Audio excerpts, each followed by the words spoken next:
नमस्कार मित्रमैत्रिणींनो, मी प्रियांकास किचनमध्ये तुमचं सर्वांचं स्वागत करते। आज आपण कुरकुरीत उपवासाचे आप्पे कसे बनवायचे हे पाहूया। रेसिपीकडे वळूयात। सगळ्यात आधी 1 वाटी साबुदाणा, 1 वाटी भगर हे असं स्वच्छ पाण्याने धुवून 1 तास भिजू घालायचं आहे। स्वच्छ पाण्याने धुवून 1 तास भिजू घालायचं आहे। मग असं बारीक वाटायचं आहे। मग वाटण्यासाठी वाटायचं आहे। मग त्यामध्ये 2 चमचे इतकं दही टाकायचं आहे। 2 चमचे इतकं दही टाकून असं मस्त बारीक बॅटर वाटून घ्यायचं आहे।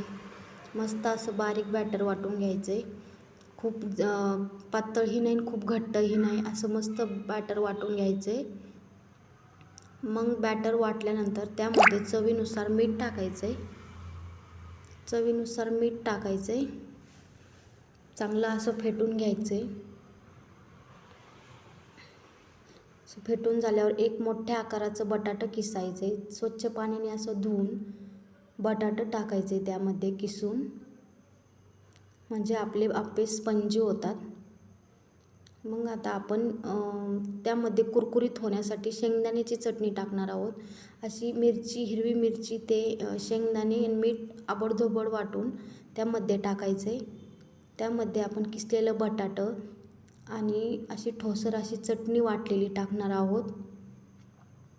अशी चटणी ठोसर वाटायची आहे आणि ती तळून घ्यायची तेल टाकून, म्हणजे ती कुरकुरीत होते आणि आप्यात पण कुरकुरीत लागते। त्यामुळं चटणी चांगली अशी ठोसर वाटून तळून घ्यायची। हे मी जसं टाकले तसं आप्यात टाकून मस्त बॅटर फेटून घ्यायचे, म्हणजे गाठी राहणार नाही। जे किसलेलं बटाटो टाकले ते पण छान हे होईल, त्यामध्ये चांगलं असं हलवून घ्यायचं आहे। आपण आप्याचं भांडं गरम करायला ठेवलं आहे। मस्त असं गरम झालं आहे। आता त्यामध्ये आपण तयार केलेलं उपवासाचं बॅटर ते टाकूयात। हळूहळू सगळ्यामध्ये बॅटर टाकायचं आहे। मस्त असं हळूहळू सगळ्यामध्ये बॅटर टाकायचं आहे। तुम्हाला नवनवीन व्हिडिओ पाहण्यासाठी माझ्या यूट्यूब चॅनलला सबस्क्राईब करा, लाईक करा, शेअर करा आणि बेल आयकॉनला क्लिक करा, म्हणजे तुम्हाला नवनवीन व्हिडिओ पाहण्यासाठी भेटतील। असं मस्त सगळ्यामध्ये बॅटर टाकून घ्यायचं आहे आणि 5 मिनिट तरी 5 ते 6 मिनिट झाकून ठेवायचं आहे, म्हणजे चांगले आपले आप्पे होतात। गॅस बारीकच ठेवायचा आहे। गॅस बारीक ठेवल्यावर हे छान होतात।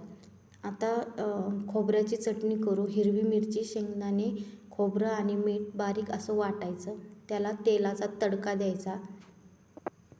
मस्त अशी खोबऱ्याची चटणी आप्यासोबत लागते, किंवा तुम्ही दही पण खाऊ शकतात। दह्यासोबत पण छान लागतात।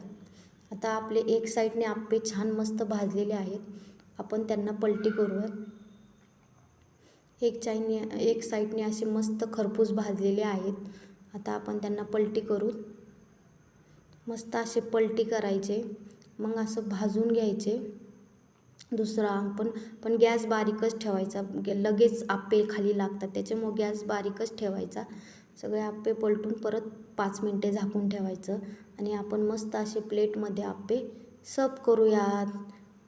थँक्यू। माझ्या चॅनलला लाईक आणि सबस्क्राईब